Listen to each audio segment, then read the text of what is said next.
La batalla de Pavón siempre presenta y presentó muchos misterios. ¿Qué pasó? ¿Por qué se retiró Urquiza? Vamos a escuchar la versión de los masones sobre este retiro tan particular y esta victoria de Mitre, aparentemente acordada, según nos van a contar, en esta batalla que decidió el futuro argentino y que dio paso a la organización nacional a partir de la presidencia de Mitre, luego de un año de la batalla de Pavón en 1862. Y también vamos a hablar sobre un tema fundamental en la masonería, su racionalismo, su cientificismo, el apoyo a la cultura y a la ciencia y, por supuesto, como casi lógica, particularmente en el siglo XIX, la contraposición al ideario católico más cerrado, y particularmente la gran disputa en torno a un tema central, que es el tema educativo, cómo la masonería batalló durante más de 10 años para poder sancionar finalmente, con el impulso de un gran masón, que era Sarmiento, la ley 1420. Hay algunos que simplifican la cosa y dicen los unitarios eran masones, los federales eran católicos, y no es así. Hubo una masonería federal muy importante, donde estaba el general Tomás Guido, donde estaba Manuel Moreno, donde estaba Carlos María del Viar. Claro. En fin, había Dorrego, por ejemplo. Dorrego pertenecía a logias norteamericanas. Claro, cuando estuvo exiliado y se vino enamorado de todo el sistema, vino cuasi abogado.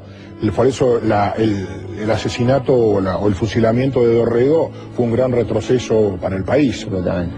La masonería tuvo una participación decisiva con la generación del 37, que se propuso unir el país, pacificarlo. Claro. Es decir, lograr la confluencia entre unitarios y federales.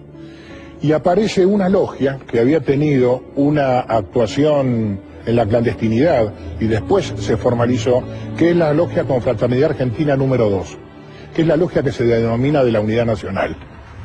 ¿Cuál era el escenario político después de Caseros? El escenario político era que se había producido una revolución en Buenos Aires se había apartado de la Confederación y trataba de buscar su reconocimiento a nivel internacional a través de su representante, que era el yerno de San Martín, Mariano Balcarce. Con alguna suerte escasa estuvieron a punto de obtener el reconocimiento francés y que fue bastante torpedeado por Alberdi, que representaba a la Confederación.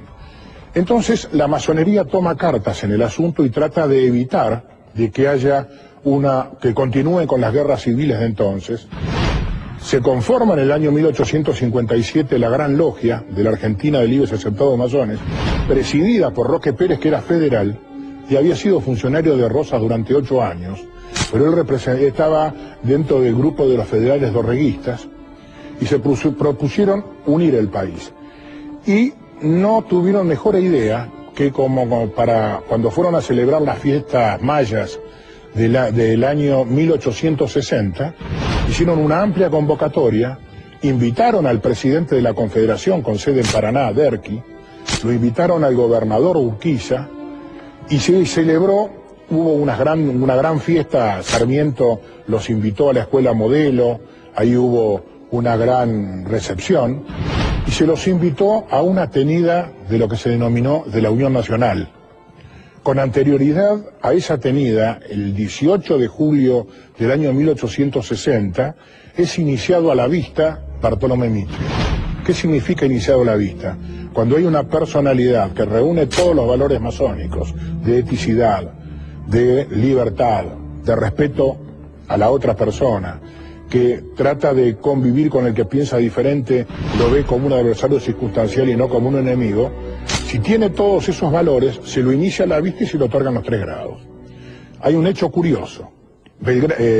Mitre, el 18 de julio de 1860, lo inician masón, le dan por comunicación los 3 grados, y el 21 de julio del año 1860, las logias Unión del Plata y Confraternidad Argentina celebran lo que se denominó la tenida de la Unidad Nacional, donde se le otorga el grado 33 a Derqui, a Sarmiento, Urquiza, Gelioves, Mitre, y no sé si me queda pendiente alguno. Esa reunión se celebra en la antigua sede de la Gran Logia, que es donde ahora funciona el Banco de la Nación Argentina, y hay una recepción extraordinaria, todo el mundo vestido de gala. Lo recibe el gran maestre, el soberano gran comendador y gran maestre que en ese momento estaban juntos los dos cuerpos, y estaba presidido por Roque Pérez. Reciben a todos estos personajes, se retiran a un templete, le otorgan el grado 33, vuelven nuevamente a la tenida masónica, son recibidos, nosotros no aplaudimos jamás, pero fueron recibidos con un atronador salva de aplausos, una gran emoción, porque se estaba tomando conciencia de que se estaba logrando la unión de los argentinos. Se sentaron en el sitial del Gran Maestre, se sentó Roque Pérez, y a ambos lados Mitre y Urquiza. Mitre era el gobernador de Buenos Aires y el presidente, el que dirigía los unitarios. Urquiza, gobernador de Entre Ríos y presidente de los federales. Se pararon los dos frente a Lara y juraron que tratar de unir a la nación, y ante un pedido de Urquiza, que si fuera necesaria nuevamente cruzar nuestras espadas, avisar con la debida antelación para que se prepare y tratar de negociar hasta el final para lograr un acuerdo negociado de unión entre los dos estados. Que es probablemente lo que pasó en Pavón. Y hay un tema que los historiadores no tienen en cuenta. Cuando termina esa tenida, Urquiza y Mitre se afilian juntos a Confraternidad Argentina. Y a partir de ese momento, los problemas que tuvieron Urquiza y Mitre fueron decididos en lo que nosotros denominamos Cámara del Medio. ¿Qué sería? Que es la Cámara de Maestros, donde se reúnen los maestros, y ahí es donde deciden los diferendos entre hermanos. Entonces, hay un tema que no ha sido tratado, por eso se habla del misterio de Pavón. Claro. ¿Qué ocurrió en Pavón? Bueno. ¿Por qué se retira Urquiza, digo? Claro, ese es un tema que nosotros dejamos librado a la conciencia de cada uno. Pero la realidad era que ambos... Lo dejamos librado, pero no tan librado. No tan librado. Pertenecían sí. a las logias masónicas. Yo he buscado las actas porque estoy convencido que hubo un acuerdo. Claro. No fue la única batalla donde se decidió en logias masónicas. En Estados Unidos, en las logias de la independencia, en las batallas de la independencia, también se decidieron. Y acá se decide la incorporación definitiva del Estado de Buenos Aires, la aceptación, porque ¿qué había ocurrido con anterioridad?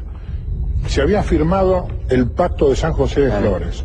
Después de Cepeda. Claro, después de Cepeda, donde se había convenido la incorporación de Buenos Aires. No sé, triunfan en Cepeda las tropas de la Confederación, pero no se animan a entrar. Sí, triunfan, pero no triunfan. No triunfan.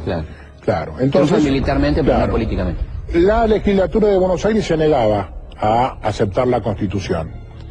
Después de la tenida de la Unidad Nacional, en septiembre se juntaron, se reunieron, la aceptaron y nombraron diputados. Después vino el problema por los diputados en Pavón. Sí.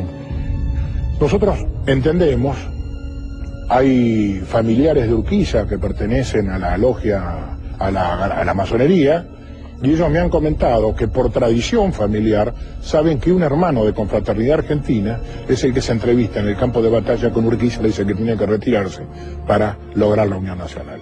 Porque ¿qué ocurría? Las fuerzas, las tropas, las fuerzas militares de la Confederación se iban a imponer sobre Buenos Aires. Claro. Pero la Confederación no podía vivir sin Buenos Aires. No podía vivir con un Estado que esté en contra de la Confederación, porque era la gran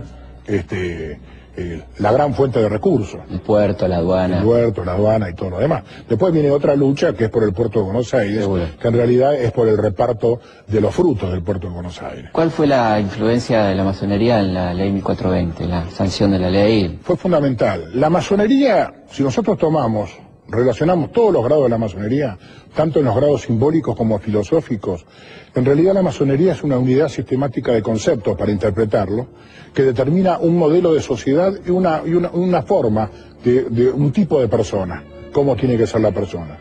¿Cuál es ese modelo de sociedad? Está basado en 3 principios: libertad, igualdad y fraternidad. ¿Cómo se logran esos principios?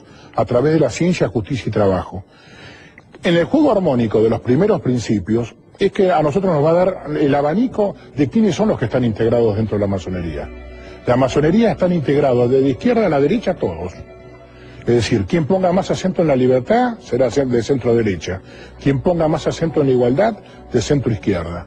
¿Quiénes son los que no están contemplados en la masonería? Es los que defienden el fascismo, el nazismo, el estalinismo y el falangismo.